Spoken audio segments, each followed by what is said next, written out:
অবগতির জন্য জানানো যাচ্ছে যে পরবর্তী নির্দেশনা না দেওয়া পর্যন্ত সমগ্র গোপালগঞ্জ জেলায় আজ রাত ৮ ঘটিকা হতে আগামীকাল সকাল ৬ ঘটিকা পর্যন্ত কারফিউ বলবৎ থাকবে।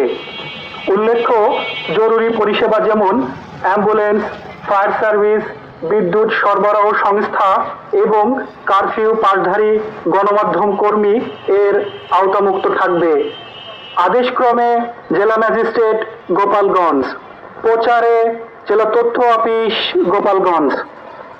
একটি জরুরি ঘোষণা এত দ্বারা সকলের অবগতির জন্য জানানো যাচ্ছে যে পরবর্তী নির্দেশনা না দেওয়া পর্যন্ত সমগ্র গোপালগঞ্জ জেলায় আজ রাত ৮ ঘটিকা হতে আগামীকাল সকাল ৬ ঘটিকা পর্যন্ত কারফিউ বলবৎ থাকবে। উল্লেখ্য, জরুরি পরিষেবা যেমন অ্যাম্বুলেন্স,